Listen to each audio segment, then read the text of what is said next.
আলাইকুম ওয়া রাহমাতুল্লাহি ওয়া বারাকাতুহু। ওয়ালাইকুম আসসালাম ওয়া রাহমাতুল্লাহি ওয়া বারাকাতুহু। সবাই কেমন আছেন? আলহামদুলিল্লাহ। আলহামদুলিল্লাহ। একটু বাড়াই দাও ভাই, ভিতরেটা একটু বাড়াই দিই। ইন্নাল হামদালিল্লাহ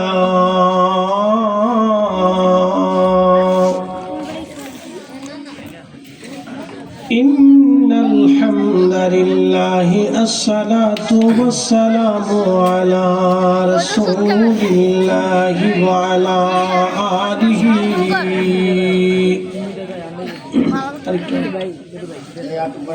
وعلى آله وأصحابه وأهل بيته وأولياء ملة وعلماء أهل سنته أجمعين. أما بعد، إن الله وملائكته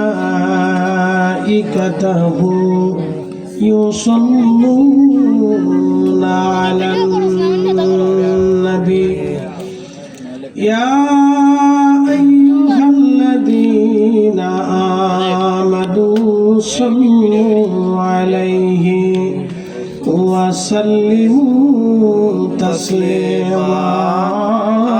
اللهم صل على سيدنا مولانا আমার উপরে নিতে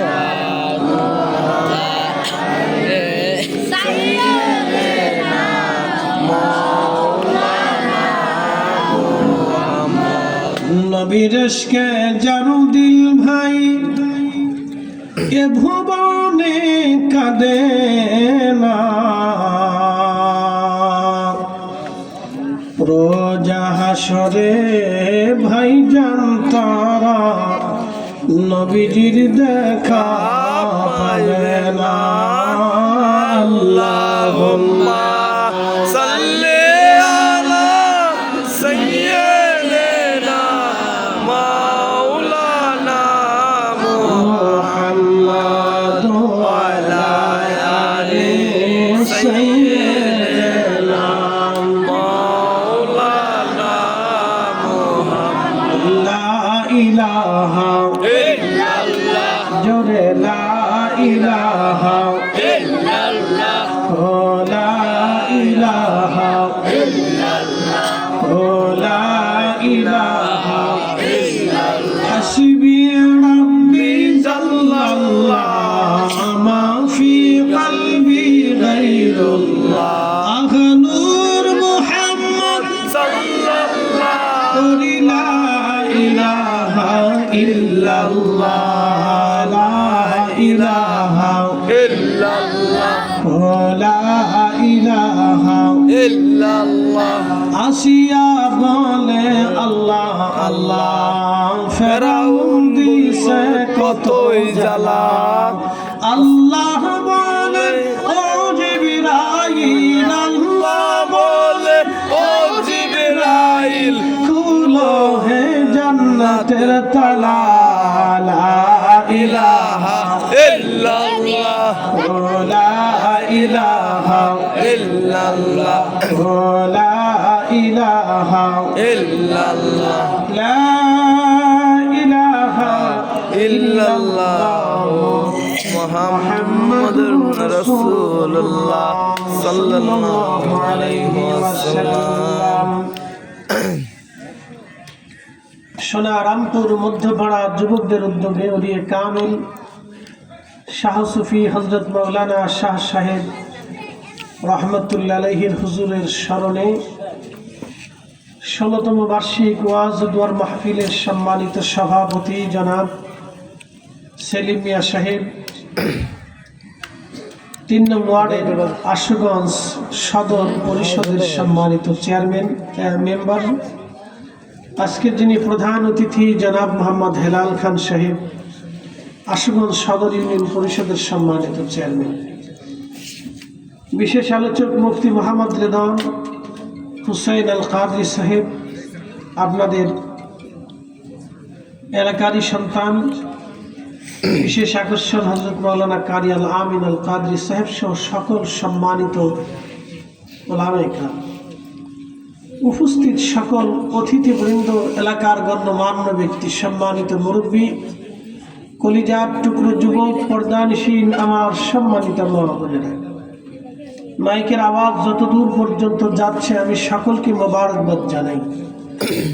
শুকরিয়া করি সেই রবের আসমানে যিনি বহু মানুষের ভিড়ে ঘর থেকে, বাড়ি থেকে, বিভিন্ন স্থান থেকে জুদা করে বের করে আল্লাহর বেহেশতের বাগানের জন্য পছন্দ করলেন।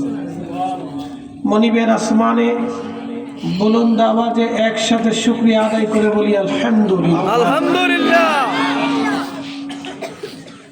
শুকরিয়া করি সেই রবের আসমানে যিনি সর্বশ্রেষ্ঠ নবী, সর্বকালের সর্বশ্রেষ্ঠ মহামানব, ইমামুল মুরসালিন, রাহমাতুল লিল আলামিন, সৈয়দুল কাউনাইন ওয়াস সাকালাইন, সাহেবে মাকামে মাহমুদ, সাহেবে জান্নাত, সাহেবে মেহশর, সাহেবে হাউজে কাউসার, সাহেবে কোরআন, সাহেবে শরীয়ত।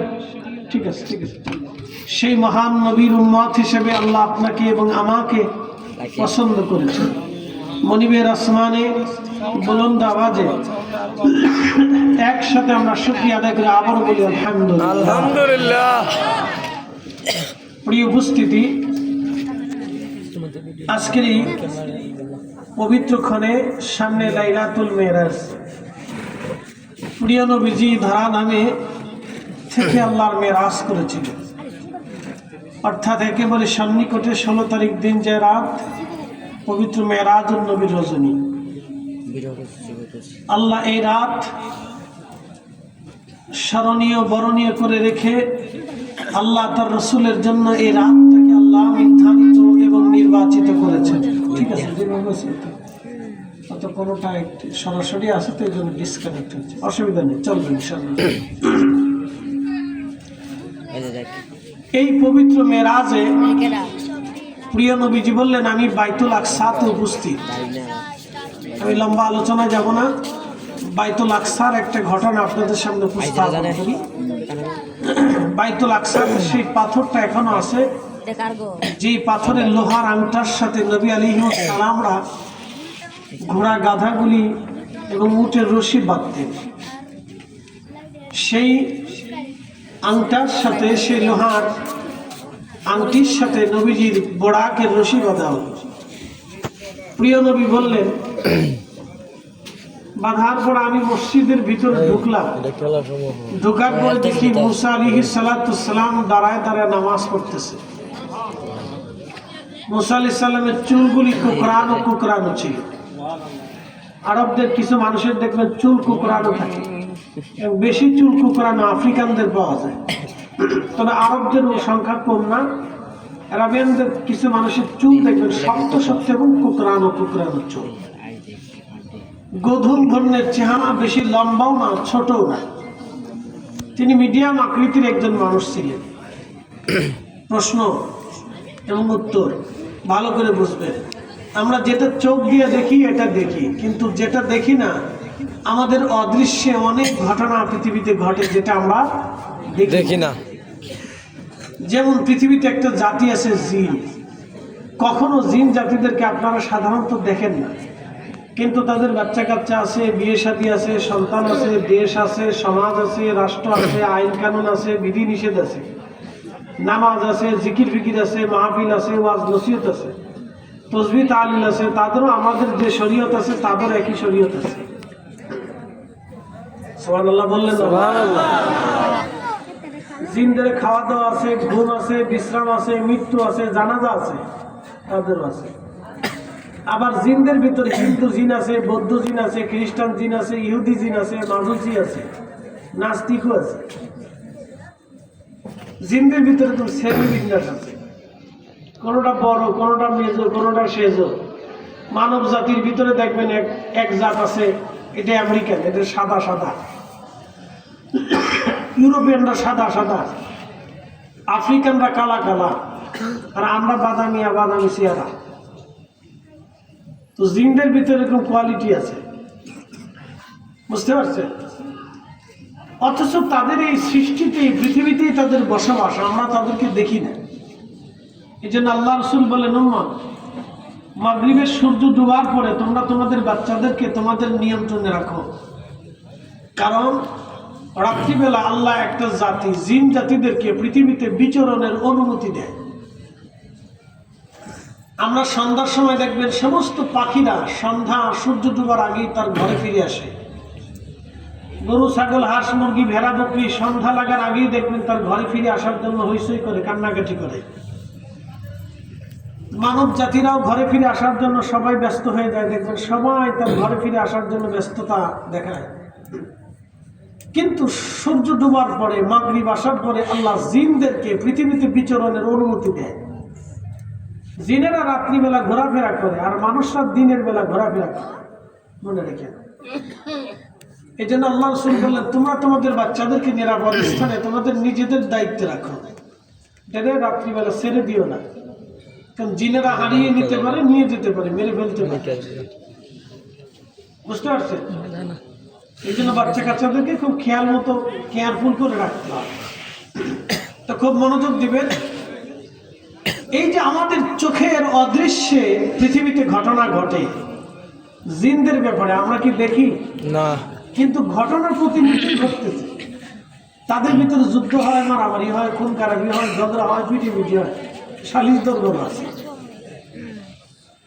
তো জিনদের জীবন ও সংসার আল্লাহ তাদেরকে একটা জগৎ দান করছে, আমরা দেখি।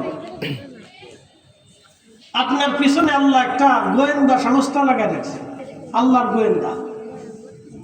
আপনার প্রত্যেকের পিছনে গোয়েন্দা সংস্থা আছে। বাংলাদেশের গোয়েন্দা সংস্থা ডিজিএফআই আছে, সিআইডি আছে, ডিবি আছে, এনআইসি আছে, না এনওসি কোনটা কি বলে। তো এইরকম অনেকগুলি গোয়েন্দা সংস্থা আছে। তো ঠিক মানুষের পিছনে আল্লাহর একটা গোয়েন্দা সংস্থা আছে। আল্লাহ কোরআনে ওয়াজ করলেন, কিরামান কাতিবিনা ইয়ালামুনা মা তাফআলুন।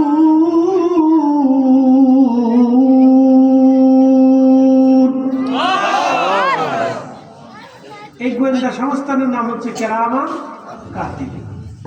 ইয়ালামুনা মা তাফআলুন, তারা জানে তুমি কি করো না করো, কেমনে হাসো, কেমনে কান্দো, কেমনে হাঁটো, কেমনে চলো, কেমনে কথা বলো।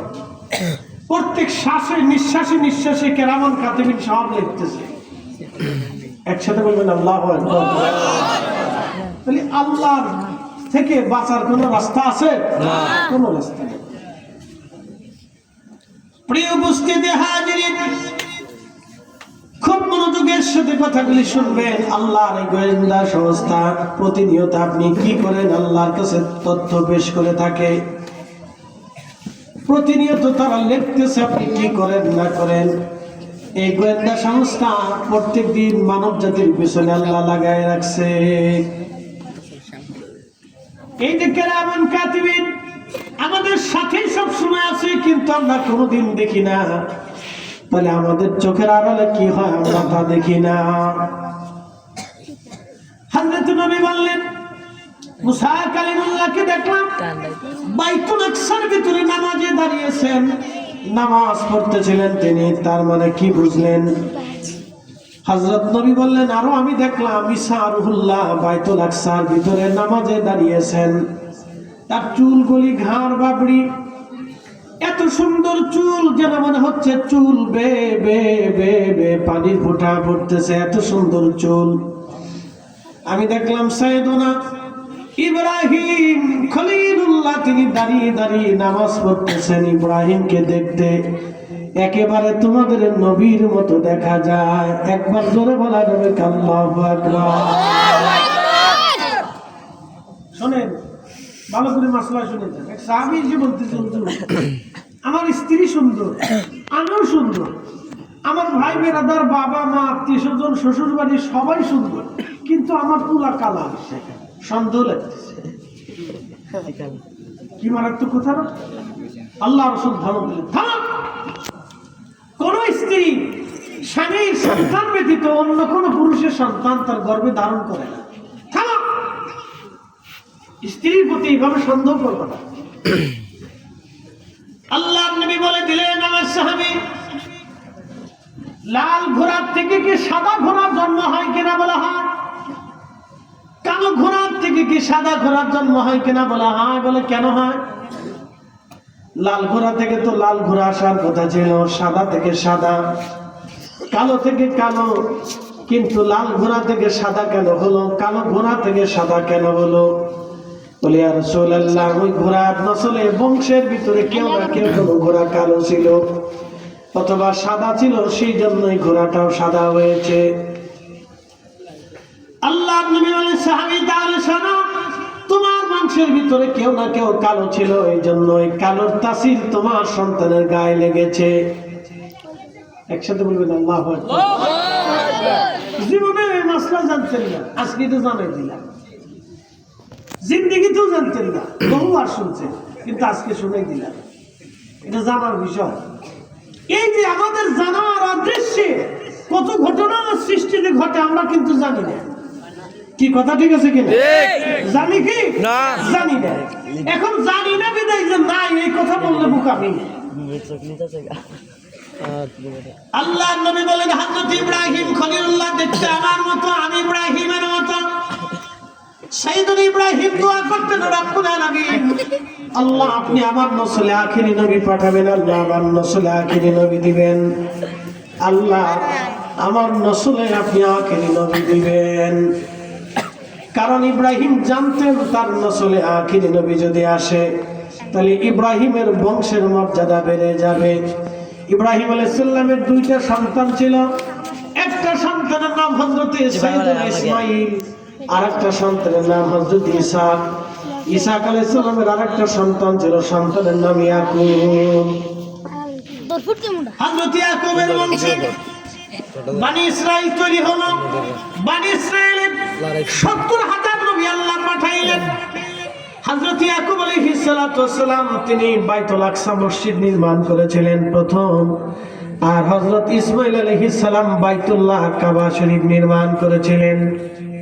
দেখেন, এই দুই মসজিদ নিয়ে ইহুদি এবং মুসলমানদের সাথে আজকে থেকে যুদ্ধ না, বহু আগে থেকে লড়াই চলতেছে। ইহুদিরা বলে এটা আমাদের, মুসলমানরা বলে এটি আমাদের, খ্রিস্টানরা বলে এটি আমাদের মসজিদ।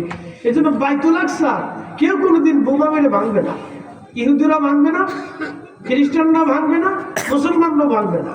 সবাই এটা বাঁচানোর জন্য যুদ্ধ করবে, কিন্তু কেউ এই মসজিদ ভাঙবে না, কারণ এই মসজিদ সবার কাছে পবিত্র। একসাথে বলেন আল্লাহু আকবার। আর বাইতুল্লাহ এটা পৃথিবীর কেউ ভাঙতে পারবে না কিয়ামতের আগ পর্যন্ত। কিয়ামতের আগে বাইতুল্লাহ ভেঙে ফেলবে এক আফ্রিকান কালো নিগ্রো খাটাস। হ্যাঁ, কাবা শরীফ ভেঙে ফেলবো নিজে। সেই সময় কাবাকে বাঁচানোর মতো কোনো মুসলমান পৃথিবীতে থাকবে না। কিয়ামতের পূর্ব সময়ে এই আফ্রিকান কালা টাকলু মাথা থাকবে টাক, ওর পা থাকবে লম্বা লম্বা। আফ্রিকানদের পা দেখবে বড় বড় লম্বা লম্বা, ওরা মারাত্মক হাঁটতে পারে, ওরে হাঁটতে পারে, ওদের সাথে হাঁটতে পারবেন না, দৌড়াই পারবেন না। আফ্রিকার বেডিরা হজে যখন আসে, বাচ্চা পিঠের মধ্যে বাইন্ধে মাথার উপরে বুকসা থুয়ে এমনিতে হাঁটতেছে, বুকসাও পরে না, বাচ্চাও পরে না, ২০-৩০ কিলো হাঁটতে চলে যায়। ওরা কাবা শরীফ থেকে আরাফাতের মাঠ পর্যন্ত হাঁটতে চলে যায়, বাসের ভাড়া দেয় না। বেডিরাও আটে, ওদের সাথে মারামারি করে পারবেন না। বাংলাদেশের ২-৪টা বেড়া ওই বেডির সাথে পিটি করে পারতে না, এমন জোয়ান মধ্যে বেডি খুব মারাত্মক। কাইলে বেডি পুরো কালার কালা, ও কালা দেখলে আপনি চিন্তা করবেন যে কোথার থেকে আসছে কালা। ও আল্লাহর সৃষ্টি। একসাথে বলবেন আল্লাহু আকবার। আমার নবীর জন্য হযরত বেলাল নিগ্রো কালো এসকো দিয়ে পিঠের সামনে দিছে, আবার আমার আল্লাহর ঘর ওই বেলালের দেশের মানুষ এসে ভেঙে ফেলছে। আল্লাহ রাসূল বললেন, আমি তাকে দেখতেছি, তার চেহারা কত মারাত্মক। সে নিজে খুনতায় নে হাতুড়ি এনে কাবা শরীফের প্রত্যেকটা পাথর পিটিয়ে খুন্তি দিয়ে খুঁটে একবারে কাবাকে বিস্মার করে ভেঙে ফেলবে। একজন মুসলমানও পৃথিবীতে থাকবে না কাবা শরীফ রক্ষা করার। তখন আল্লাহ বলবেন, ইসরাফিল এবার বাঁশি বাজাই দাও। এবার কি বাজাই দাও? বাঁশি বাজাই দাও, কারণ আমার কাবা রক্ষা করার মতো আর কেউ নাই। এবার বাঁশি বাজাও, দুনিয়ার রাখতাম না, শেষ।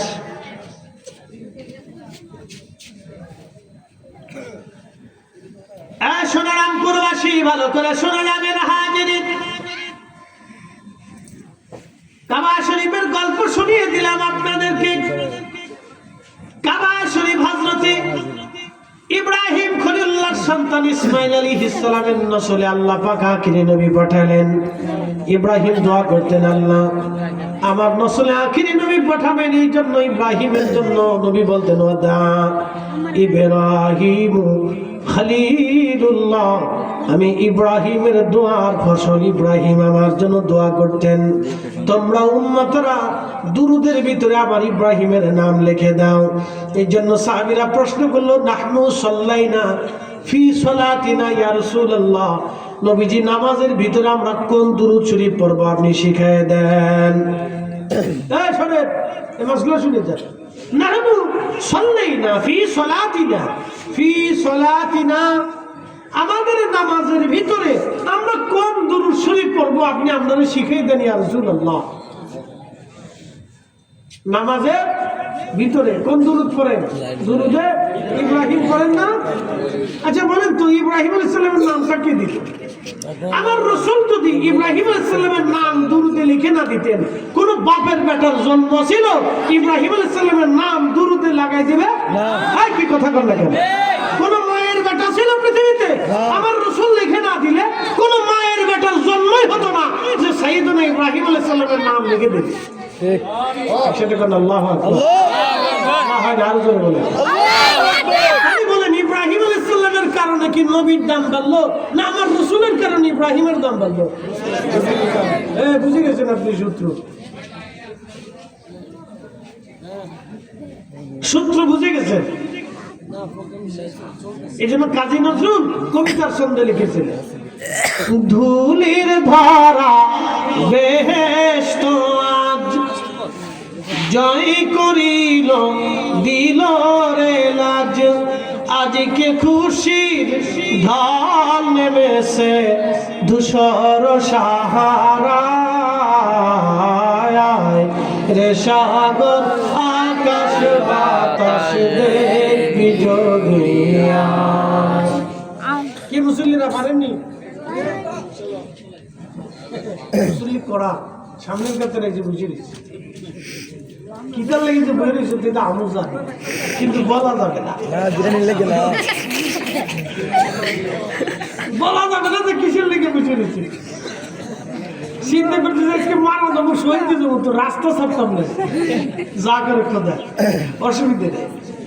ওরা আগে আজকে থাকবে, আগামী দিন আমরা কবরে চলে যাবো, ওরাই মাহফিল সাজাবে, ওরাই বক্তা হবে। কথা ঠিক আছে কিনা? এর ভিতরে কোন বাচ্চা প্রেসিডেন্ট হবে আমরা কি জানি? কোন বাচ্চা প্রধানমন্ত্রী হবে আমরা কি জানি? কেন ডাকাইতে হবে এটা কি জানিনি? তাও জানি না। কে আবার অলি হতে পারে? কথা ঠিক আছে? আর জুতা চোর হইতে পারে, মুশকিল গরু চোর হইতে পারে। দেশে গরু চুরি বলে বাড়ছে, গরু বলে চোরে লয়ে যায়। আচ্ছা আমি একজনের জিজ্ঞেসি, গরু যে চোরে লয়, চোরে কি গরু মাথায় করে লয়ে যায়? না, গরু বলে আড়াই লয়ে যায়। গরু বলে চোরের পিছ পিছ চলে। চিন্তা করেন কি খা গরুর গরু, এর লেগে গরুর নাম গরুই রাখছে। ঠিক কথা ঠিক আছে? গরু মালিক ছিল না, চোরও ছিল না, গরুরে বলে চোরে আড়াই লয়ে যায়। গায়ে দোস্ত বহুদিন পর্যন্ত পাইছি, এত বছর ধরে মালিককে খাইলো, মালিক ছিল না, ও চোরের পিছ পিছ আড়া ধরছে। এই জন্য গরুর নাম আসলে গরু। একসাথে কোন আল্লাহু আকবার হয় না? আরো জোরে জোরে ধুলির ধারা বেহেশত আজ জয় করিল দিল রে লাজ, আজকে খুশির ঢল নেমেছে ধূসর সাহারা সাগর বাতাস দেখবি জগিয়া।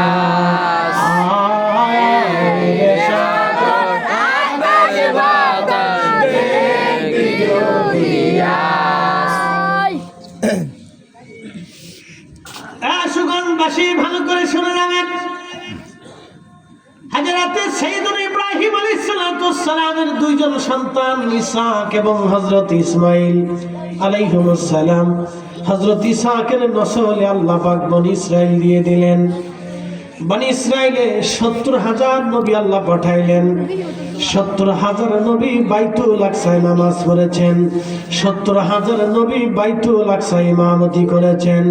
70,000 নবী বাইতুল আকসাতে খেদমত করেছেন, কিন্তু বাইতুল আকসাতে কোথাও রিয়াজুল জান্নাহ নাই। বাইতুল আকসাতে কোথাও রিয়াজুল জান্নাহ নাই। হযরত সাইয়্যিদুল ইসমাঈলের বংশে আল্লাহ একজন নবী দুনিয়াতে পাঠালেন, তিনি রাহমাতুল লিল আলামিন। রাহমাতুল লিল আলামিন আল্লাহ একজন নবী দুনিয়াতে পাঠালেন। ওই একজন নবী মদিনাতুল মুনাওয়ারাতে মসজিদে নববীতে নামাজ পড়েছেন। একজন নবীর কারণে আল্লাহ রিয়াজুল জান্নাহ বানিয়ে দিয়েছেন। আহা হয় না, জোরে বলে। শ্রেষ্ঠ নবী দিলাম রে তরিয়ে নিতে রোজা হাসরে, ঠিক কিনা? শ্রেষ্ঠ নবী দিলাম রে তরিয়ে নিতে রোজা হাসরে, পথ না ভুলি তাই তো দিলে পাক কোরআনের বাণী, খোদা তোমার মেহেরবানি। ও সুগানবাসী, যদি কোনদিন রিয়াজুল জান্নাতে যে নামাজ পড়েন তাহলে বুঝবেন আল্লাহ জান্নাতে নামাজ পড়েছেন। যদি কোনদিন রিয়াজুল জান্নাতে বসে দোয়া করেন তাহলে বুঝবেন আপনি আল্লাহর জান্নাতে বসে বসে দোয়া করেছেন, খোদার বেহেশতে বসে দোয়া করেছেন, আল্লাহর জান্নাতে বসে দোয়া করেছেন। মক্কাতে একটা বেহেশতের কূপ আছে, এই কূপের নাম জমজম কূপ। মদিনাতে একটা জান্নাতের কুয়া আছে, এই কুয়ার নাম বীরে গাস। শোনে, এগুলি তথ্য সব জায়গায় পাবেন না, আমার কাছে পাবেন। মক্কাতে জান্নাতের একটা কুয়া আছে, এই কুয়ার নাম জমজম। মদিনাতে বেহেশতের একটা কুয়া আছে, এই কুয়ার নাম বীরে গাস। প্রিয় নবীর ইন্তেকাল হবে, হযরত আলীকে ডাকতে বলেন, আলী তুমি আমার ইন্তেকালের পরে বীরে গাসের পানি, এটা আল্লাহর বেহেশত থেকে আসছে রে আলী, আল্লাহ আমার জন্য পাঠিয়েছে। এই পানি দিয়ে আমি গোসল করি, পানি দিয়ে ওযু করি, পানি পান করি। আলী রে, আমার ইন্তেকালের পরে বীরে গাছের পানি এনে তুমি আমারে গোসল দেওয়াইবা নিজাতে। আল্লাহ হযরত আলীকে ওসিয়ত করে গেলেন, আলী তুমি আমারও বীরে গাছের পানি দিয়ে গোসল দেওয়াবা। আল্লাহর নবীর ইন্তেকাল হয়ে গেল। হযরত আলী বীরে গাছের কুয়ার ভিতর থেকে পানি নিয়ে আসলেন। এই কুয়ার পানি শুকায় গেল। সাহাবীরা এসে বলল, হুজুর এই পানি শুকিয়ে গেছে। নবীজি কুয়ার পানি ভিতরে নিজের পানি, অবশিষ্ট পানিগুলি কুলি করে কুয়ার ভিতরে ঢেলে দিলেন। ওই দিন থেকে পানি উঠে গেল। আর কোনোদিন এই পানি কোনোদিন শুকায় নাই। 1450 বছর পার হলো, বীরে গাছের পানি শুকায় নাই। হযরত আলী চলে গেলেন পানি আনার জন্য। ওই পানি দিয়ে আমার রাসূলকে গোসল দেওয়াইলেন। নবীজিকে হযরত আলী বীরে গাছের পানি দিয়ে গোসল দেওয়াইলেন। এই জন্য যদি কোনোদিন মদিনাতে যান তাহলে বীরে গাছে চলে যাবেন, ওই পানি পান করবেন, পানি দিয়ে ওযু করবেন, মুখ ধুবেন, ওই পানি পান করবেন। কারণ ওই পানি আল্লাহর নবীর পছন্দের পানি ছিল। নবীজি ওই কুয়াটাকে বেশি পছন্দ করতেন। জামিউল মুজিজাতের ভিতরে এসেছে, হযরত আবু বকর ইন্তেকালের আগে হযরত আলীকে ডাকতে বলেন, আলী তুমি আমার কাছে আসো, আমি তোমাকে ওসিয়ত করতে চাই। হযরত আলী বললেন, ইয়া আমিরাল মুমিনিন, কি ওসিয়ত করবেন বলেন। বলে, আলী রে, আমার মন বলতেছে আমি বিদায়ের সময় ঘনায় গেছে, কিন্তু আলী আমার মনে চায় একটা ওসিয়ত তোমাকে করব, রাখবানি। বলেন হুজুর কি ওসিয়ত করতে চান? বলি, ওসিয়ত হলো আলী রে, ও আলী শোনো, আমার নবীজি তোমারে গোসলের জন্য ওসিয়ত করে গিয়েছিলেন। বীরে গাছের পানি দিয়ে প্রিয় নবীকে তুমি গোসল দিয়েছিলে আলী। যে হাত দিয়ে তুমি নবীজিকে গোসল করাইছিলে আলী রে, ওই হাত খান দিয়ে তুমি আমারও গোসল দিবাইবা। আলী রে, গোসল ওই হাতখানা দিয়ে আমার গোসল দেওয়াইয়া কাফনের কাপড় তুমি পরাইয়া নবীজি রওজা শরীফের আদরে রেখে আমার নবী রওজা শরীফের পাশে দাঁড়ায় সালাম দিবা। আলী রে, সালাম দেওয়ার পরে প্রথমবার তুমি সালাম দিবা। সালামের জবাব যদি আসে তাহলে বুঝবা নবীজি আমার উপরে খুশি। দ্বিতীয় নাম্বার, প্রথম নাম্বার সালামের জবাব যদি না আসে আগে, দ্বিতীয়বারে আবার তুমি সালাম দিবা। যদি জবাব না আসে তৃতীয়বার আবার সালাম দেবা। যদি জবাব না আসে তাহলে আমাকে নবীজি রওজার পাশে কখনো দাফন করবা না। আলী রে, আমার নি জান্নাতুল বাকিতে দাফন করে দিবা। হযরত আলী বললেন, ইয়া আমিরুল মুমিনিন, এত মানুষ থাকতে আপনি কেন আমাকে গোসলের জন্য ওসিয়ত করলেন? হযরত আবু বকর ডাক দিয়ে বলে, আলী রে, তুমি যেই হাত দিয়ে আমার নবীকে গোসল দেওয়াইছো, তোমার ওই হাতে নবীজির পবিত্র দেহ মুবারকের স্পর্শ লেগেছিল।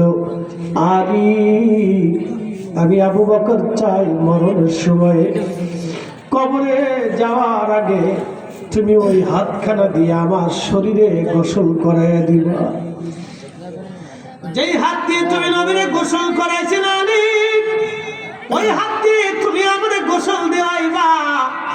এটা ইশকে রাসূল, আশিকে রাসূল, ইশকে রাসূল দলিল দেয়া হয় না। ইশকে রাসূল কলিজার ভিতর থেকে আসে, আশিকে রাসূল দলিল দেয়া হয় না। ইশকে রাসূল কলিজার ভিতর থেকে আসে। সাহাবী সামান্যতম ইশকে রাসূল তিনি ছাড়তে চান নাই। কারণ কি? হযরত আলী নিজ হাতে নবীজির জিসম মোবারক পানি দিয়ে ধৌত করিয়ে দিয়েছিলেন। হযরত আবু বকর বললেন, আলী রে, ওই হাতখানা দিয়ে তুমি আমার গোসল দেওয়াইবা। কারণ যে হাতে নবীর স্পর্শ লাগলো, ওই হাতটা আমি আবু বকরের শরীরে ওই স্পর্শ লেগে যাক, আমি এই দেহ নিয়ে যাতে কবরে চলে যেতে পারি। আলী রে, আমার নবী রওজা শরীফে যাবা, তিনবার সালাম দিবা। যদি উত্তর না আসে তাহলে বুঝবা আমি আবু বকর নবীর তিরোধানের পরে কোনো অন্যায় করে ফেলছি। আলী রে, আমার দুনিয়ার অন্য কোথাও দাফন করবা। হযরত আবু বকর ইন্তেকাল হয়ে গেল। হযরত আলী নিজ হাতে তারে গোসল দেওয়াইলেন, কাফনের কাপড় পরাইয়া হযরত আলী আবু বকরকে নিয়ে চলে গেলেন রওজা শরীফের আদরে রেখে। হযরত আলী নবীজি রওজা শরীফে সালাম দিলেন, আসসালাতু ওয়াসসালামু আলাইকা ইয়া রাসূলুল্লাহ, আসসালাতু ওয়াসসালামু আলাইকা ইয়া হাবিবাল্লাহ। প্রথমবার সালাম দিলেন, কিন্তু সালামের কোনো জবাব আসলো না। দ্বিতীয়বার আবার সালাম দিলেন, আসসালাতু ওয়াসসালামু আলাইকা ইয়া রাসূলুল্লাহ, আসসালাতু ওয়াসসালামু আলাইকা ইয়া হাবিবাল্লাহ। দ্বিতীয়বার সালাম দিলেন, কোনো জবাব আসলো না। ও হাজী, যদি কোনোদিন মদিনাতে যান তাহলে নবীজি রওজা শরীফের পাশে যায় যদি সালাম দেন, তাহলে জানবেন আপনার নবী আপনাকে দেখতেছে, আপনার সালাম আপনার নবী শুনতেছে। আল আনবিয়া ওয়াহিয়াউন ফি কুবুরিহিম ইউসাল্লুনা, হাদা হাদিসুন সহিহুল ইসনাদ। হযরত আল্লামা ইমাম আবু ইয়ালা আল মুসাল্লি তিনার বিশ্ববিখ্যাত হাদিসের কিতাব আবু ইয়ালা আল মুসাল্লি শরীফের ভিতরে বিশুদ্ধ সনদে হাদিস কেনা লেখেন হযরত ইমাম হাজার আসকালানী আশ-শাফি হাদিসের পিছনে লিখেছেন হাযা হাদিসুন সহিহুল ইসনাদ। এই হাদিস খানা বিশুদ্ধ এবং মজবুত হাদিস। আল্লাহর নবী বললেন, দুনিয়ার সমস্ত নবীরা রওজা শরীফের ভিতরে জিন্দা। একসাথে জোরে বলেন আল্লাহু আকবার। নারা হয় না, জোরে বলেন ইয়া রাসূলুল্লাহ। সব নবীরা রওজা শরীফের ভিতরে জিন্দা, আমাদের নবীও রওজা শরীফের ভিতরে জিন্দা। যদি নবীজি রওজা শরীফের সামনে দাঁড়ান, প্রিয় নবীর রওজা শরীফের পাশে দাঁড়িয়ে আপনি যদি সালাম দেন, তাহলে বুঝবেন আপনার নবী সালাম শোনে এবং আপনার সালামের জবাব দেবে।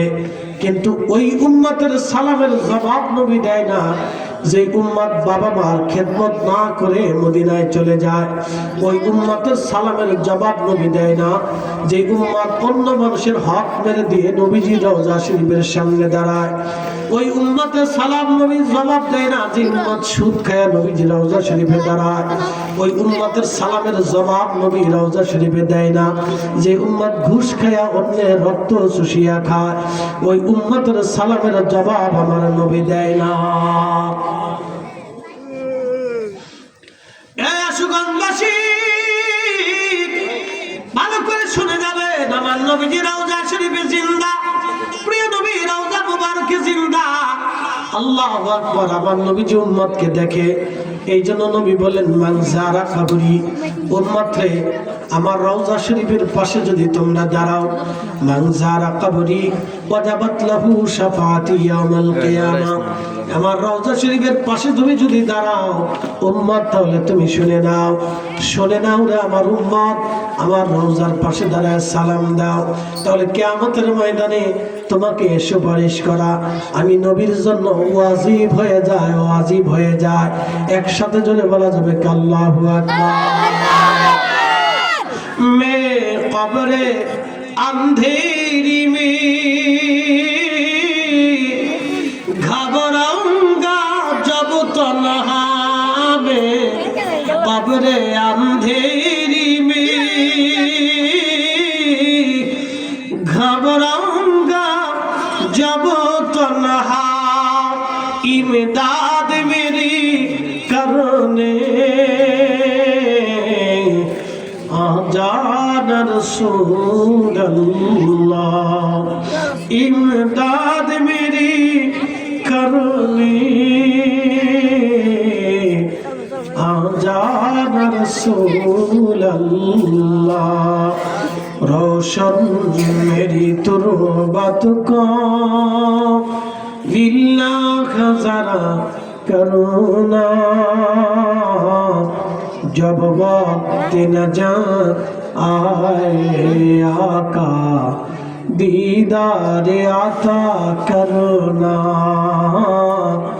दीदार आता करना। अल्लाह बोलेन वाला अन्नहुम इज़्ज़लाबू अनफुसहुम, আমার বান্দা নিজের নফসের সাথে তুমি যদি জুলুম করো, অনেক গুনাহ করে ফেলছো, ভয় পায়ো না, ভয় পায়ো না। আমার রসুলের বরগাহে দরবারে মুস্তাফাতে চলে আসো। ও আমার ভাইরা, যদি কোনোদিন নবীজির রওজার পাশে দাঁড়াইবার সুযোগ হয়ে যায়, তাহলে এত বিনয়ে দাঁড়াবেন, এত আদবে দাঁড়াবেন। রওজা শরীফের উপরে লেখা আছে লা তারফাউ আসওয়াতাকুম ফাওকা সাউতিন নবী, সাবধান, আমার নবীজির সামনে তোমরা উচ্চ বাচ্চে কথা বলবে না। আমার রাসূলের সামনে উচ্চ বাচ্চে কথা বলবে না। নবীর আওয়াজের উপর দিয়ে তোমাদের আওয়াজ যেন না আসে। আমি কত হাজিকে দেখছি ওইখানে দাঁড়া দাঁড়া সেলফি তুলে ভিডিও করে, আহা কি অপদার্থ, কত নিমক খারাপ হাজি। আপনার রসুল আপনাকে দেখে, আপনার নবী আপনাকে দেখে। আপনি রসুলের বরগাহে যখন দাঁড়াবেন, তখন আপনার রসুল আপনাকে দেখে। আমার করিম সুদূর বাংলাদেশ থেকে আমার কাছে আসছে, আমার রহিম সুদূর আশুগঞ্জ বাংলাদেশ থেকে আমার কাছে আসছে। আহা, যদি দরদ মাখা হৃদয় নিয়ে দাঁড়াইতে পারেন হাজিরিন, নবীজি সালামের জবাব দিয়ে দিবে। আল্লাহ বলেন ফাস্তাগফিরুল্লাহ, দরবারে মুস্তাফাতে যাইয়া তুমি আমার কাছে তওবা করো। আস্তাগফির লাহুর রাসূল, আমার নবী যদি তোমার তওবা কবুল করে নেন, তোমার ব্যাপারে আমাকে সুপারিশ করে, লাওয়াজাদুল্লাহ তাওয়াবার রাহিমা, উম্মত রে বান্দারে, তোমার জীবনের সব গুনাহগুলি আমি আল্লাহ মাফ করে দেব। আল্লাহ নিজে বলতেছে আমার রাসূলের উসিলা নাও, আমার নবীর উসিলা নাও। এজন্য যারা উসিলা মানে না, ওরা মূলত আল্লাহর কোরআন মানে না। কথা বলেন ঠিক না বেঠে? যারা উসিলা যারা কোরআন মানে না তাদের সাথে আমাদের আর কোনো গল্প হতে পারে না। কি কথা কন না কেন? ঠিক আছে। কালের ফল দেখতে ভালো, উপরে লাল নীল ভিতরে কালো। মাকালের ফল দেখতে ভালো, উপরে লাল নীল ভিতরে কালো। ওরে সারা জীবন এমনি গেল দয়াল, সারা জীবন এমনি গেল, খাইতে আমরা পারলাম না। যার ভিতরে নাই রসুলের প্রেম তার সাথে ভাব রাইখো না। ঠিক কিনা? যার ভিতরে নাই রসুলের প্রেম তার সাথে ভাব রাইখো না। সুগন্ধবাসী নবীজি ডাক দিয়ে বললেন, আল্লাহ বললেন যাও আমি আল্লাহ মাফ করে দিব, কিন্তু দরবারে মোস্তফাতে যাও, যদি আমার রাসূল তোমার ব্যাপারে সুপারিশ করে তাহলে আমি আল্লাহ মাফ করে দিব। এই আয়াতের তাফসীরে ইমাম ইবনে কাসির তাফসীর ইবনে কাসিরের ভিতরে এবং তাফসীরে জালালাইন শরীফের হাসিয়া শরীফের ভিতরে ঘটনা লেখা হয়েছে। নবীর ইন্তেকালে 2 বছর পরে একজন সাহাবী একটা ভুল করে ফেললেন, কবিরা গুনাহ করে ফেললেন। বেদুইন সাহাবী সুদূর মরুভূমি থেকে হাঁটতে হাঁটতে প্রিয় নবীজির রওজা শরীফের পাশে বসে বসে কাঁদতেছিলেন। ইয়া রাসূলুল্লাহ, ইয়া হাবিবাল্লাহ, আল্লাহ বলেছেন ওয়ালাউ আন্নাহুম যালামু আনফুসাহুম যাউকা। নবীজি আল্লাহ বলেছেন নফসের সাথে জুলুম করলে আপনার দরবারে আসতে বলেছেন আল্লাহ। ইয়া রাসূলুল্লাহ, আমি আপনার সাহাবী, আমি একটা ভুল করে ফেলেছি, গুনাহ করে ফেলছি। নবীজি আজিতুকা, আমি আপনার কাছে এসে পড়েছি। ফাস্তাগফিরুল্লাহ, আমি আল্লাহ আস্তাগফিরুল্লাহ জামবি, আমি আমার গুনার জন্য আল্লাহর কাছে মাফ চাইতেছি। ফাস্তাগফির লি মির রাব্বি, ইয়া নবী আল্লাহ, আল্লাহর দরজা থেকে আপনি আমার জন্য মাফ চেয়ে দেন, আল্লাহর পক্ষ থেকে আপনি আমার জন্য ক্ষমা চেয়ে দেন। একবার জোরে বলা যাবে কি ইয়া রাসূলুল্লাহ? নবী আসলে না, জোরে বলেন, আরো জোরে, জোরে হয় না কেন? তার মানে রওজা শরীফে নবীরা জিন্দা, রওজার ভিতরে নামাজ পড়ে, ওই জগৎ আমরা দেখি না। ঠিক আছে নি? জিন্দাকে দেখা যায় না, কিরামান কাতিবিন দেখা যায় না, মুনকারে নাকির দেখা যায় না, আজরাইলকে দেখা যায় না, কিন্তু জান কবজ করে ঠিকই নিয়ে চলে যায়। যারা নিয়ে গেল তারেও দেখা যায় না, যে রুটা নিল সেই রুটাও দেখা যায় না, যে নিয়ে গেল তারেও দেখা যায় না, যার হুকুমে নিল ওই হুকুমদাতাকেও দেখা যায় না, যে জগতে নিল সেই জগতেও দেখা যায় না। কিন্তু যাকে নিছে সেও সত্য, যে নিয়ে গেছে সেও সত্য, যার হুকুমে নিছে সেই হুকুমদাতাও সত্য, যেই জগতে নিছে এই আলমে বারজাক কবরের জগৎ সত্য। এই জন্য মানুষ মারা যাওয়ার পরে শেষ হয়ে যায় না, মানুষ মারা যাওয়ার পরে আর একটা জগতের শুরু হয়ে যায়। এই জগতের নাম আলমে বারজাকের জগৎ। অনেকে বলে মানুষ মরে গেছে তার শেষ, আর কিচ্ছু নাই। এটা নাস্তিকদের আকীদা। মানুষ মরে যাওয়ার পরে তার আর একটা জিন্দেগি শুরু হয়, এই জিন্দেগির নাম আলমে বারজাকের জীবন। আমরাও মারা যাই, নবীরাও মারা যায়, আমরাও ইন্তেকাল করি, নবীরাও ইন্তেকাল করি, আমরাও মৃত্যু নেই, নবীরাও মৃত্যু নেয়, কিন্তু আমাদের মৃত্যু নবীদের মৃত্যু একরকম না। আমরা কবরে যাই, নবীরাও কবরে যায়, নবীদের কবর আর আমাদের কবর এক কবর না। আমরা কবরের ভিতরে এক হালত হয়, নবীদের জন্য আর একটা হালত হয়, আমাদের হালত নবীদের হালত এক হালত না। এই জন্য যারা বলে নবীরাও জন্ম নিয়েছে আমরাও জন্ম নেই, নবীদের জন্ম মুবারক, আমার রাসূলের জন্ম মুবারক, আমাদের জন্ম একরকম না। নবীজি খাবার খাইতেন, আমরাও খাবার খাই, একরকম না। নবীজির পেশাব মুবারক, আমাদের পেশাব একরকম না। নবীজির পায়খানা মুবারক, আমাদের পায়খানা একরকম না। নবীজির ঘাম মুবারক, আমাদের ঘাম একরকম না। নবীজির থুতু মুবারক, আমাদের থুতু একরকম না। নবীজির ঘুম, আমাদের ঘুম একরকম না। নবীজির পোশাক আর আমাদের পোশাক একরকম না। খাদিমুর রাসূল হযরত আনাস রাদিয়াল্লাহু আনহু বলেন, নবীজির একটা রুমাল ছিল, খাবার খাওয়ার পরে রুমাল দিয়ে হাত মুছতেন, মুছতে মুছতে মুছতে মুছতে ওই রুমালের ভিতরে তরকারির ঝোলের দাগ পড়তো, খাবারের ময়লাগুলি উচ্ছিষ্টগুলি জমা হয়ে কালো হয়ে যাইত। হতো, আমি ওই পানি দিয়ে ধৌত করতাম না, আমি আগুন জ্বালাই, আমি আনাস ওই রুমালটা আগুনের মধ্যে ছেড়ে দিতাম, আগুন জ্বলতো, কিন্তু নবীজির হাতের স্পর্শের রুমাল আগুনে পুরাইতে সাহস করত না। আল্লাহু আকবার। হ্যাঁ, আরো জোরে বলেন। যারা বলবে রাসূল আর আমরা একরকম, নবী আমাদের মতোই, এই কথাটা দারুণ ভুল কথা, বেয়াদবিমূলক কথা। এই কথাটাই বেয়াদবিমূলক কথা। যদি আল্লাহ কোরআনে আমাদেরকে বলেছেন কুল ইন্নামা আনা বাশারুম মিসলুকুম, বলে দেন রাসূল আপনি তাদের মতোই মানুষ, কিন্তু না, এটা বিশেষ কারণে আল্লাহ বলেছেন, কিন্তু এর ব্যাখ্যা অনেক বিরাট, ব্যাখ্যা অনেক বিরাট। ব্যাখ্যা না করে, ব্যাখ্যা না বুঝে যারা রসুলকে আমাদের কাতারে, আমাদেরকে নবীর কাতারে যারা দাঁড়া করায়, এরাই হলো জমানার সবচেয়ে বড় ব্যাকুল, বড় ব্যাকুল। কথা ঠিক আছে কিনা? কালের ফল দেখতে ভালো, উপরে লাল নীল ভিতরে কালো। মাকালের ফল দেখতে, মাকাল ফল দেখছো কি বাবা? দেখা যায়নি, জীবনও দেখেছি না। কি দুঃখ, দেখতে খুব সুন্দর দেখা যায়, ভিতরে বিড়ালের বাথরুমের মতো কালা, খুব মারাত্মক। বাইরে থেকে দেখলে মনে হবে পৃথিবীতে এর মতো সুন্দর ফল আর দুনিয়াতে, কিন্তু ভিতরে কালো। মাকালের ফল দেখতে ভালো, উপরে লাল নীল ভিতরে কালো। ওরে সারা জীবনে আমি গেল দয়াল, খাইতে আমরা পারলাম না। যার ভিতরে নাই রসুলের প্রেম, তার সাথে ভাব রাইখো না। এর সাথে যদি ভাব করে জিন্দেগি বরবাদ হবে, আখিরাত বরবাদ হয়ে যাবে। আশুগঞ্জবাসী ভালো করে শোনাবেন। সাহাবী বসে বসে কাঁদতেছে, আস্তাগফিরুল্লাহ জানবি, নবীজি আমি আমার গুনাহের জন্য আল্লাহর কাছে মাফ চাইতেছি, ফাস্তাগফিরলি মির রাব্বি, আপনি আপনার রবের কাছে বইলা আমারে মাফ করায় দেন।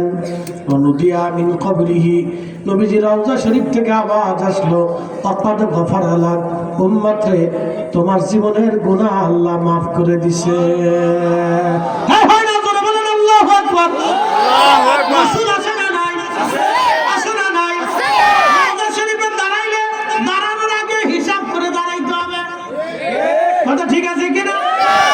পবিত্র করে দাঁড়াইতে হবে। নবী আপনারা দেখতেছে, ওইভাবে দাঁড়াইতে হবে। নবী আপনাকে দেখতেছে, ওই হৃদয় নিয়ে দাঁড়াইতে হবে, ওই আমল নিয়ে দাঁড়াইতে হবে, ওই একিন নিয়ে দাঁড়াইতে হবে, ওই পবিত্রতা নিয়ে দাঁড়াইতে হবে, ওই পোশাক নিয়ে দাঁড়াইতে হবে, ওই ইশক নিয়ে দাঁড়াইতে হবে, ওই মহব্বত নিয়ে দাঁড়াইতে হবে। যেই মহব্বত নিয়ে দাঁড়াইলে নামজারা কবরি ওয়াজাবাত লাহু শাফাতি ইয়াউমুল কিয়ামা, আমার নবী কিয়ামতের ময়দানে সুপারিশ করবে। হযরত আলী সালাম দিলেন 3 বার, কিন্তু জবাব আসলো না। হযরত আলী চিন্তায় পড়ে গেলেন, হায় হায়, তাহলে আবু বকরের কি ভুল হয়ে গেল কিনা।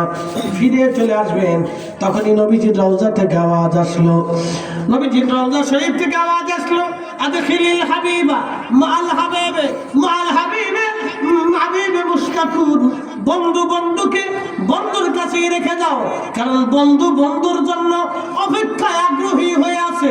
একসাথে বলবেন না ইয়া রাসূলুল্লাহ, আরো জোরে বলেন ইয়া রাসূলুল্লাহ। চোখ দিয়া দেখি এটা আরেকটা জগৎ, কিন্তু চোখ দিয়া যেটা দেখি না ওটাও আরেকটা জগৎ। কি কথা কন না কেন? ঠিক আমার নবী রওজা শরীফে জিন্দা। এখন কেউ যদি বলে নবী রওজা থেকে বের হইতে পারে না, এটাও আরেক নাম্বারের বেকুব।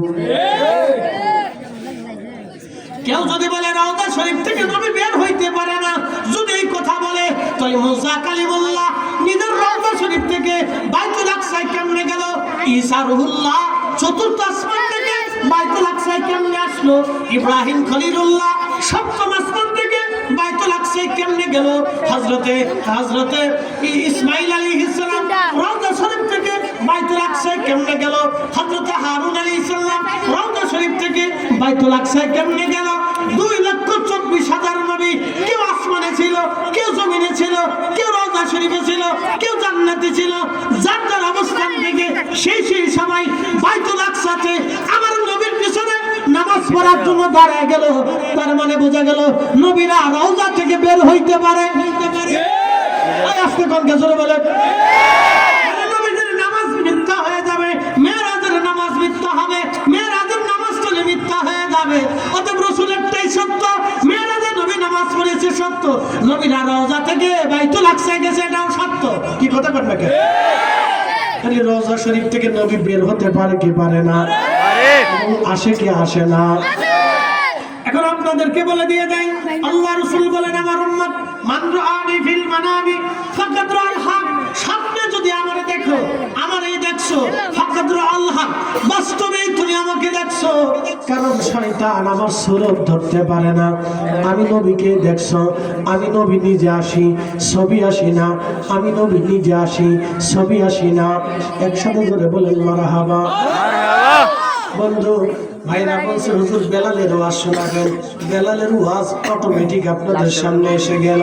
যেহেতু হযরত বেলালের ওয়াজ বহুবার আপনারা শুনেছেন, তারপরও বলে দিয়ে যায় এই হাদিসের প্রেক্ষাপটে হযরত বেলালের জিন্দেগীর জীবন আপনাদেরকে শোনায় দিয়ে যায়।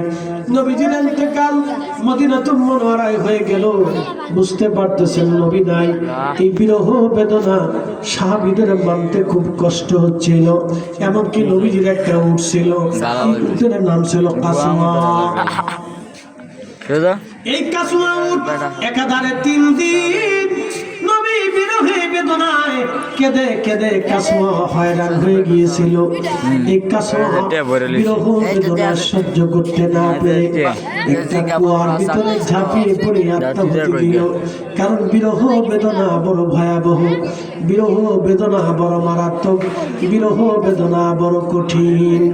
বিরহ বেদনা কাসমা সহ্য করতে না পেরে চলে গেল। আল্লাহ নবী বলতেন আমার উম্মতের আরে আমি কাসওয়ার পিঠে চড়ে চড়ে আরবের মরুভূমির ভিতর দিয়ে বহু পথ অতিক্রম করেছি। আমি আর কাসওয়া আমাকে ভালোবাসে, আমিও কাসওয়াকে ভালোবাসি। কিয়ামতের ময়দানে আমার কাসওয়ার পিঠে চড়ে আমি নবী কাসওয়াকে নিয়ে জান্নাতে চলে যাব। শুধু ভালোবাসার জন্য একটা উট জান্নাতে চলে গেল।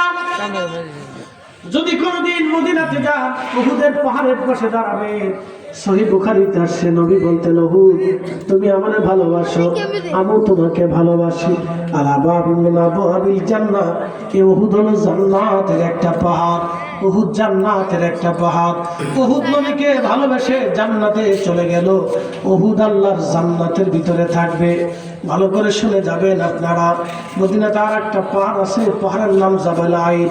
মসজিদ জুল হুলাইফা মসজিদের বাম পাশে আছে, যেখান থেকে সৌদি আরব থেকে হাজিরা এহরাম করে মক্কার দিকে আসে। যদি কোনোদিন ওমরা করার জন্য যান, তো সবার আগে যদি মদিনাতে যান, তাহলে আপনাকে এহরাম বাংলাদেশ থেকে বাধা লাগবে না, মদিনায় যাবেন।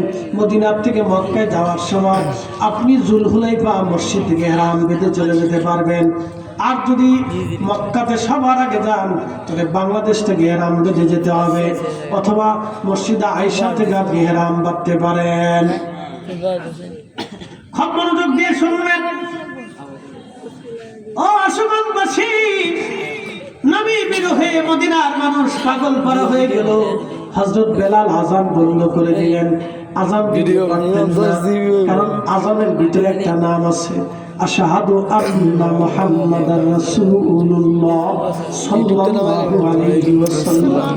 এই নামটা তো মধুর। বেলাল এই নামের জন্য পাগল ছিল, এই নামের জন্য বেলাল পাগল ছিল, এই নামের জন্য বেলাল পাগল ছিল। আহা নবীর বিরহ বেদনায় বেলাল পাগল করা হয়ে গেল। অবস্থা এতই বেগতি, ইমাম জাইলাই নাসপুর রায়ের মধ্যে লেখে পাগল পারা হয়ে বেলাল আবু বকরের সামনে দাঁড়ায় গেল। আবু বকর আমারে বিদায় দিয়ে দেন, আমি মদিনায় আর থাকবো না, সিরিয়াতে চলে যাব। কেন রে বেলাল, কি জন্য তুমি সিরিয়ায় চলে যাবে? বলে হুজুর বিরহ বেদনা সহ্য করা যায় না, বিরহ বেদনা আমার পক্ষে আর সহ্য করা সম্ভব হচ্ছে না। হযরত আবু বকর অনুরোধ করলেন বেলাল রে তুমি একটা বারের জন্য হলো মদিনাতে আযান দাও। হযরত বেলাল বলে আবু বকর আজান দেওয়া আমার পক্ষে সম্ভব না, কারণ আগে আজান দিলে নবী নামাজ আসতো। বলো এখন আজান দিলে কে আবার নামাজ আসবে? সম্ভব না। এই বিরহ বেদনা আমার সম্ভব না। বিরহ বেদনা কঠিন। দেখবেন সন্তান মারা যাওয়ার পরে মা সন্তানের কাপড় ধরে ধরে মা কাঁদে, সন্তানের কবর দেখে দেখে মা কান্না করে, সন্তানের পড়ার টেবিল দেখে মা কান্না করে, সন্তানের বিছানা দেখে মা কান্না করতে থাকে। সন্তান যদি আগে মারা যায় তাহলে মায়ের দুঃখ কোনোদিনও শেষ হয় না। মা মৃত্যুর আগ দিন পর্যন্ত বিরহ বেদনা নিয়ে বেঁচে থাকে। মার দুঃখ কোনোদিন শেষ হয় না, মায়ের বেদনা কোনোদিন শেষ হয় না, মায়ের শোক কোনোদিন শেষ হয় না। বিরহ বেদনা মার কোনোদিন শেষ হয় না। সন্তান যদি আগে মারা যায় বাবার বেদনা কোনোদিনও শেষ হয় না, বাবার দুঃখ কোনোদিনও শেষ হয় না। তো কলিজার ভিতর থেকে বেলাল নবীকে ভালোবাসতেন। ভালোবাসা এত জটিল, বেলাল সহ্য করতে না পেরে চলে গেলেন সিরিয়ার দামেস্কে। বহুদিন ঘুমিয়ে আছেন। একদিন রাত্রিবেলা হযরতে বেলাল ঘুমের মধ্যে দেখতেছে রহমতুল নবীজি মদিনা মুনওয়ারা থেকে বেলালের কুরে ঘরে নবী তশরিফ এনেছে। ডাক দিয়ে বলতেছে, বেলাল রে, কেমন জুলুম আমার সাথে শুরু করছো বেলাল? কতদিন হলো আমার জিয়ারতে তুমি আসো না। বেলাল রে, আয় আয়, আমি নবীর জিয়ারতে আয়। নবীজি বললেন, আমার বেলাল আয়। মান রাআনি ফিল মানামি ফাকাদ রাআল হক। নবী বলেছেন, স্বপ্নে যদি আমাকে দেখো বাস্তবেই আমারই দেখছো, কারণ আমি নবী স্বপ্নে বাস্তবেই যাই। আমি নবী সত্য সত্য যাই, ছবি যাই না, আমি নবী নিজেই যাই। ছবি আসে না, নবী আসে রে আশুগঞ্জবাসী। নবী আসে, ছবি আসে না, নবী নিজে আসে। চিৎকার করে বলবেন আল্লাহু আকবার। হয় না হয় না, আরো জোরে বলেন ইয়া রাসূলুল্লাহ। বলেন তো, স্বপ্নে যদি নবী উম্মতের সাথে দেখা দিতে পারে তাহলে কবরে নবী আসতে পারে কি পারে না? মে কবরে अंधेरी में घबराऊंगा जब तन्हा में, कब्र अंधेरी में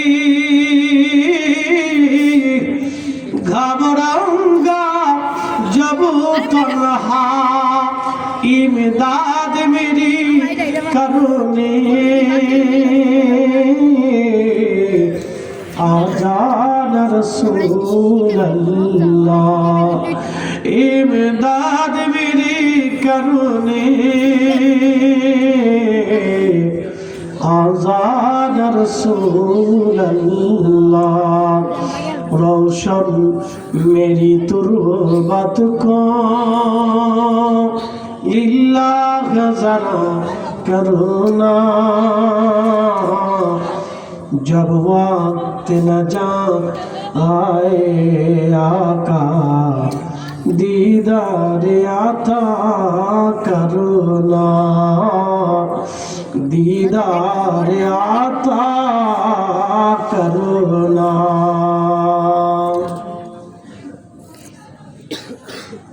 স্বপ্ন দেখার পরে হযরত বেলাল আর স্থির থাকতে পারেন নাই, পাগলের বেশে রওনা দিলেন। নবীজি ডেকেছেন আমাকে, আখা রওনা দিলেন বেলাল। তাহাজ্জুদের সময় মদিনাতে ঢুকলেন।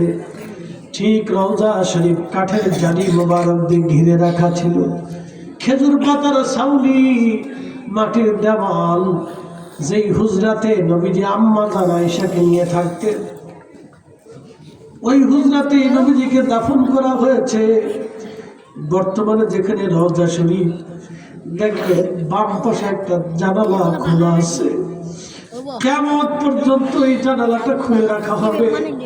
আর একটা দরজা আছে, দরজার নাম বাবে জিবরাইল। এই দরজা দিয়ে জিবরাইল আসতেন। আরেকটা দরজা আছে বাবুন নেসা, মহিলারা এই দরজা দিয়ে আসতে, যেখানে রওজা শরীফ, এটাই নবীজির হুজরা মোবারক ছিল। আহা, ওই হুজরা থেকে নবীজি মিম্বার শরীফ থেকে হুজরা শরীফে নবীজি বারে বারে যাইতেন আর আসতেন। আল্লাহ খুশি হয়ে বলেন, ইয়া রাসূলুল্লাহ, আপনি এই জায়গায় বারবার যান আর আসেন। এই জন্য এই জায়গাটা রওজাতুম মিন রিয়াজিল জান্নাহ, আমি জায়গাটাকে রিয়াজুল জান্নাহ বানায় দিলাম, দুনিয়ার একটা বেহেশতের জায়গা বানায় দিলাম। পৃথিবীর কোথাও রিয়াজুল জান্নাহ না, একটা জায়গায় রিয়াজুল জান্নাহ। আহা, বেলাল বসে বসে কান্না করে ইমাম তাকিউদ্দিন সুবকি আশ-শিফাউস সাকামের মধ্যে লেখেন, রওজা শরীফের ধুলাবালিগুলি বেলাল কপালের মধ্যে মাখতেছিলেন। কাঠের জালির সাথে মাথা ঠেকাইয়া গুনগুন করে বেলাল কাঁদতেছিল। ইয়া রাসূলুল্লাহ, গোলামকে আসতে বলেছিলেন, গোলাম আপনার কদম মুবারকে হাজির। হুজুর,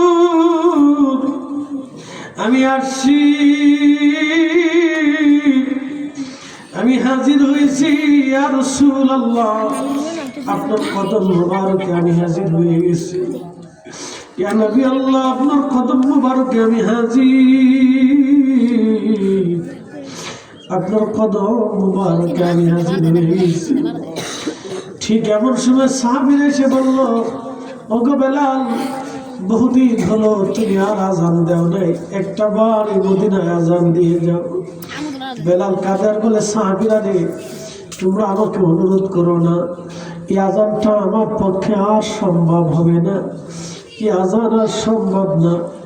আমি আজান দিলে নবীজি নামাজ আসতো। বলো সাহাবীরা, এখন আজান দিলে কি নবী আসবে? সাহাবীরা বলল, আমাদের কথাই তো আর কাজ হবে না, যায় দেখো হাসান আর হুসাইন ঘরের মধ্যে আসেনি। যদি কখনো মদিনাতে যান, 7 নম্বর গেট, এটাকে বাবু সালাম বলা হয়, এই দরজা দিয়ে আপনাকে রওজা শরীফে সালাম দেওয়ার জন্য ঢুকিয়ে দিবে। এই দরজার বাম পাশে আর একটা দরজা আছে, এই দরজার নাম আবু বকর রাদিয়াল্লাহু আনহুর দরজা। নবীজি বললেন, কিয়ামত পর্যন্ত তোমরা আমার আবু বকরের দরজাটা খোলা রেখে দিও, কোনোদিন আমার আবু বকরের দরজাটা বন্ধ রেখো না। এই বরাবর আপনি যদি তাকান, তাহলে একটা মসজিদ আপনি দেখবেন, মসজিদের নাম মসজিদ আলী। এটা কখনো মসজিদ ছিল না, এটাই ছিল ফাতেমা রাদিয়াল্লাহু আনহার বাড়ি। এইখানে হযরত ফাতেমা আলীকে নিয়ে, সন্তানদেরকে নিয়ে এখানে থাকতেন। সৌদি সরকার এটা মসজিদে রূপান্তর করে সংরক্ষণ করে রেখে দিয়েছে। হযরত ফাতেমার বাড়ি। সাহাবীরা চলে গেলেন, হাসান হুসাইন দুইজন ভাইকে ডেকে নিয়ে আসলেন। তখনও তারা কেবল কিশোর, ছোট, দৌড়ায় আসছে বেলালকে দেখার জন্য। এসে দেখে বেলাল রওজা শরীফের জালি মোবারকে মাথা ঠেকায় বসে বসে কাঁদতেছে। হযরত ইমাম হাসানকে দেখে বেলাল রওজা শরীফ থেকে উঠে ইমাম হাসান হুসাইন রাদিয়াল্লাহু আনহুকে জড়িয়ে ধরলেন। জড়াইয়া ধরে বেলাল বুকের মধ্যে মাথা ঠেকায় কাঁদতেছিলেন। এই কান্না দেখে সমস্ত সাহাবীরা কান্না করতেছিলেন। আশিক রাসূলের কান্না দেখে প্রত্যেকজন সাহাবী দাঁড়িয়ে দাঁড়িয়ে কাঁদতেছিলেন। কেউ কেঁদে কেঁদে বসে পড়লেন, কেউ অস্থির হয়ে গেলেন কান্নায়, বিরহ বেদনায়। ইমাম হাসান ডাকতে বলেন, ও নানার মুয়াজ্জিন, কতদিন হলো তুমি মসজিদের মিনারায় আজান দেও না, কতদিন হলো আমরা আজান শোনাও না। যেইভাবে নানারে আজান শুনাইতা নানার মুয়াজ্জিন, আজকে যাও ওইভাবে আমাদেরকে আজান শোনায় যাও। মসজিদে নববীতে যেখানে দাঁড়াইয়া বেলাল আজান দিয়েছিলেন, সেই জায়গাটা এখনো ওইভাবে সংরক্ষণ করে রাখা হয়েছে। এটা বর্তমানে মসজিদে নববীর ভিতরে হযরত রাসূল কারীমের মিম্বরের পরে আবু বকরের মিম্বার আছে। এই মিম্বার থেকে পিছনে একটা জায়গা দেখবেন ছাদের মতো করে বানায় রাখছে। এর উপরে এখনো মুয়াজ্জিনরা দাঁড়ায় দাঁড়ায় আজান দেয়। এইখানে দাঁড়াইয়া বেলাল আজান দিতেন, এইখানে দাঁড়াইয়া বেলাল আজান দিতেন। এটা ছিল বনু নাজ্জার গোত্রের মহিলা সাহাবীর সাদ। এই সাদের উপরে দাঁড়াইয়া বেলাল আজান দিতেন। এইখানে দাঁড়িয়ে গেলেন, আল্লাহু আকবার, আল্লাহু আকবার। আজানের আওয়াজ উহুদের পাহাড়ে যে আঘাত করলো, আহা, আজানের আওয়াজ রাতের আধারে নীরব মদিনাতে ছড়িয়ে গেল। সারা মদিনায় আজানের আওয়াজ ছড়িয়ে গেল। আল্লাহু আকবার, আল্লাহু আকবার। সারা মদিনার ঘরে ঘরে আজানের আওয়াজ ছড়িয়ে গেল। বেলালের লাহান পেয়ে সাহাবীরা ঘর থেকে বের হয়ে দৌড় মারছে। ইমাম তাকিউদ্দিন সুবকি রাহমাতুল্লাহি আলাইহি আশ-শিফা উস-সাকামের মধ্যে লেখেন, প্রত্যেকটা মদিনার মানুষের জবান থেকে আওয়াজ আসলো, নবী কি ফিরে আসছেনি? বলো, রাসূল আমাদের মাঝে ফিরে আসছেনি। এতদিন পরে বেলালের আজান, রাসূল আসছেনি।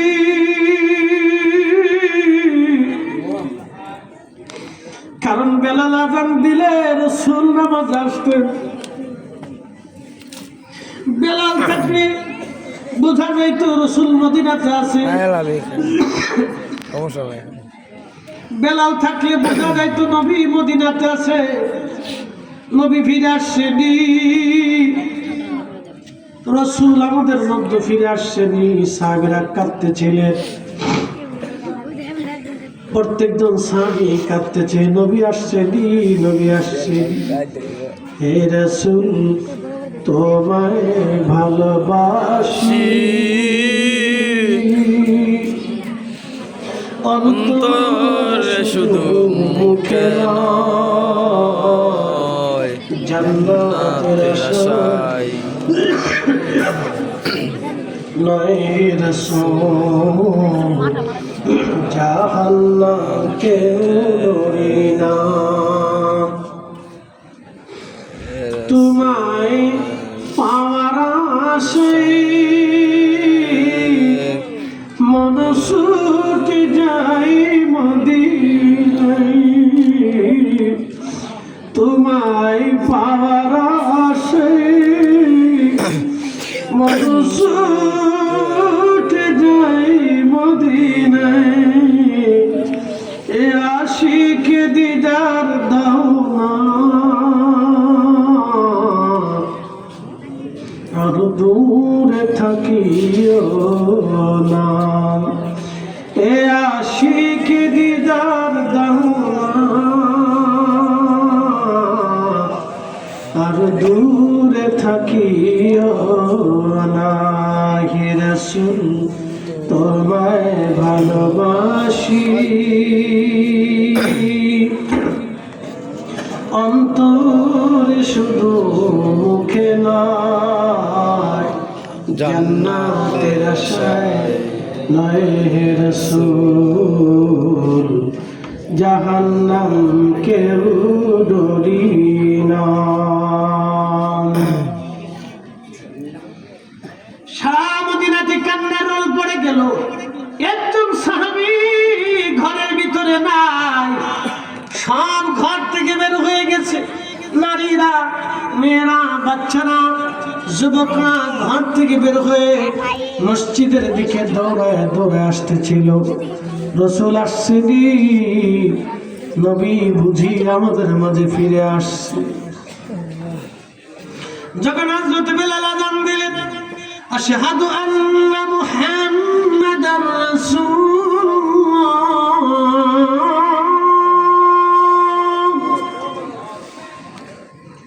ঠিক মদিনার মাটিগুলি থরথর থরথর করে কেঁপে উঠল।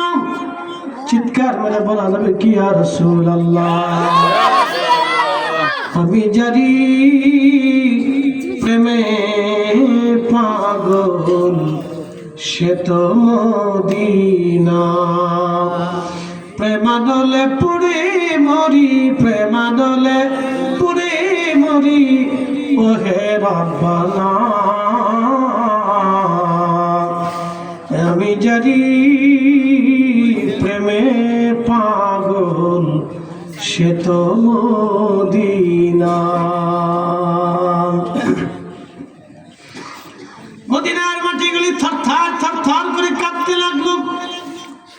বুঝতে পারতেছেন বিরহ বেদনায় পৃথিবীর মাটি পর্যন্ত থরথর করে যার আজানে কেঁপে উঠেছিল তিনি হযরতে বেলাল।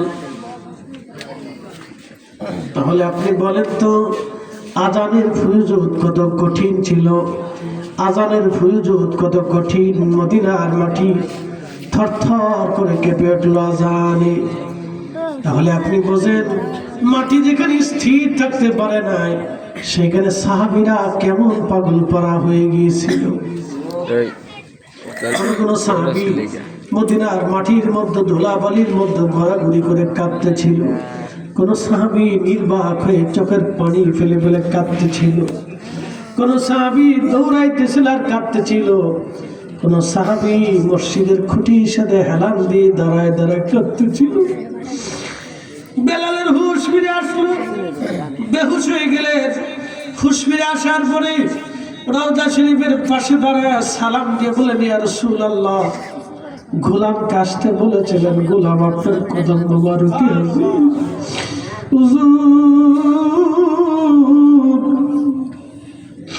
আজান দিছি, আপনি আসেন নাই, আমি জানি আপনি আসবেনও না।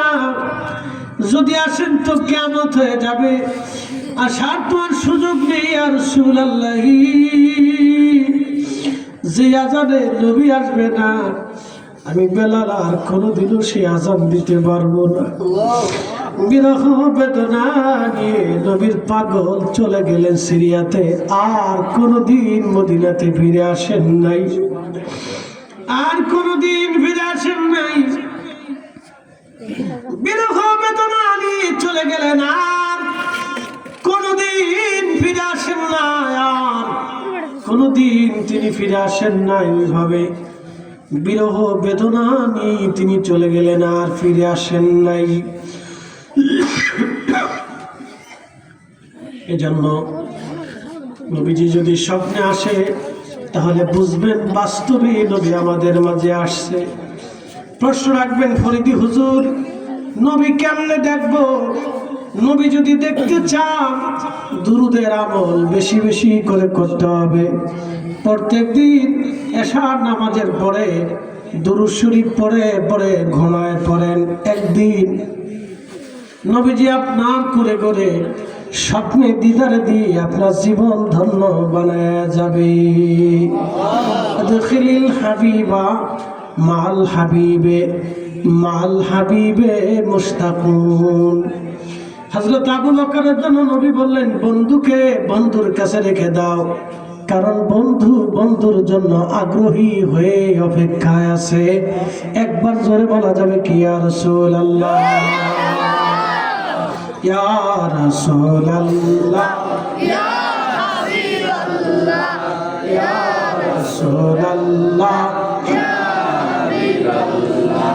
ওই যদি নবী গো আপনার দিদার মউতের যাতনা থাকিবে না আমার, পাই যদি নবী গো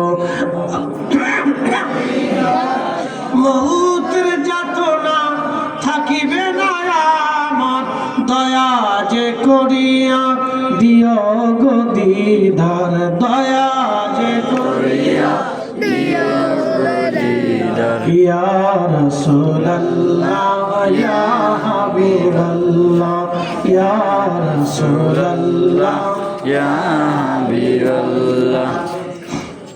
একটু মহব্বতে পড়েন না, ইয়া রাসূলুল্লাহ, ইয়া হাবিবাল্লাহ, ইয়া রাসূলুল্লাহ, ইয়া হাবিবাল্লাহ। মাতা পিতা যাহাদের অন্ধকার কবরে দেখি নবীজি মায়াবী নজরে, বলেন না ইয়া রাসূলুল্লাহ।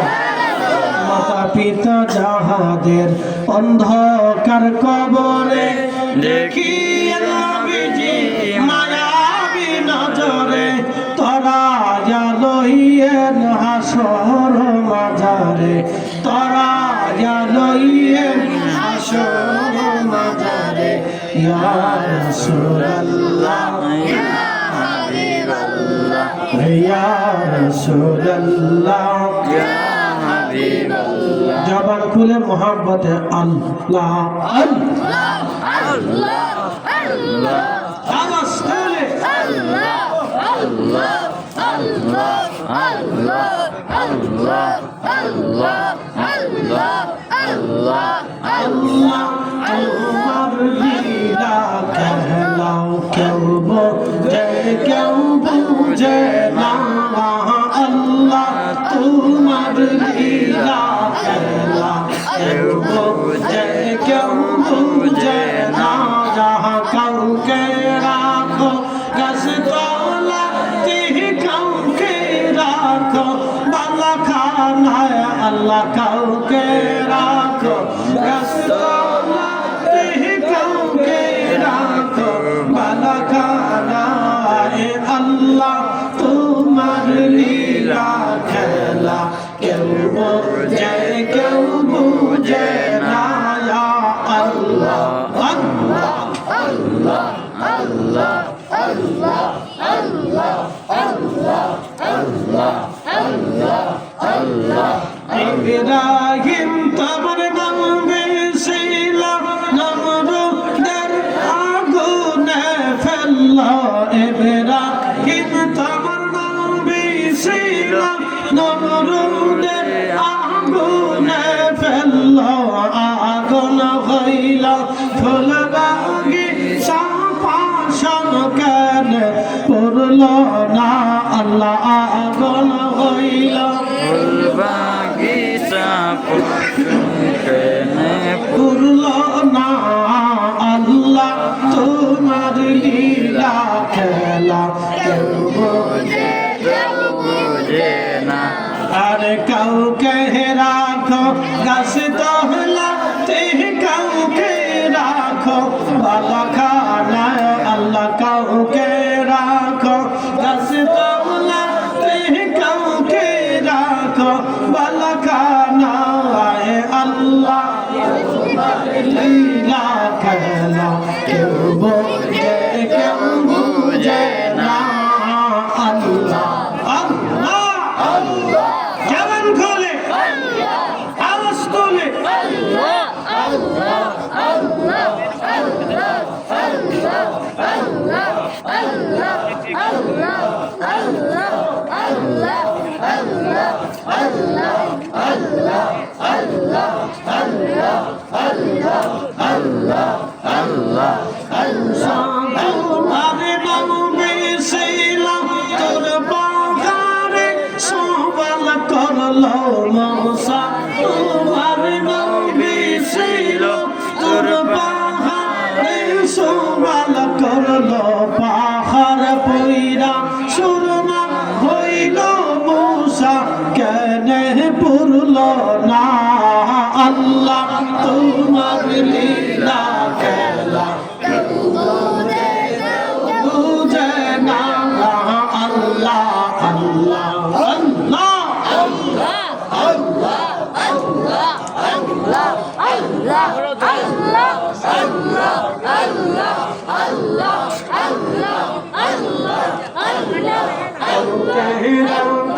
রাস্তা হলা কাউকে রাখো বালাখানায় আল্লাহ কাউকে রাখো কাউকে রাখো বালাখানায় আল্লাহ তোমার লীলা খেলা কেউ বোঝে কেউ বুঝে না আল্লাহ আল্লাহ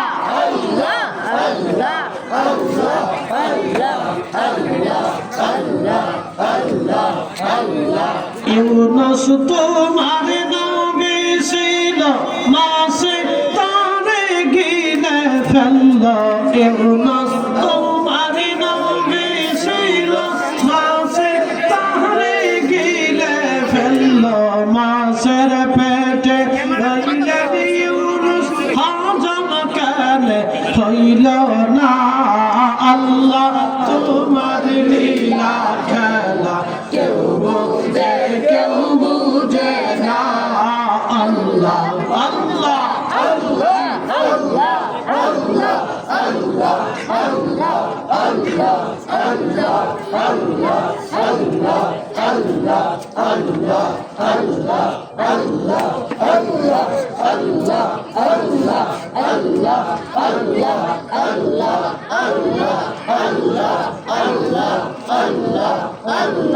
মানুষ বানাইছে গো আল্লাহ, মানুষ বানাইছে গো আল্লাহ, প্রেমের কারণে প্রেমের ডোরে বান্দরে মদিনার শনে আল্লাহ আল্লাহ আল্লাহ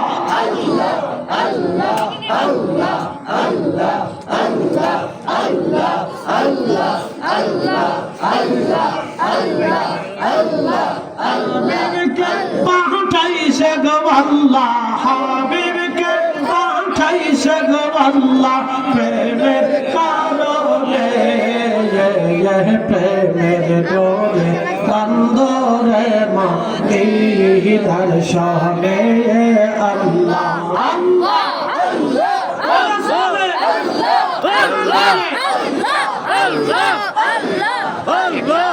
Allah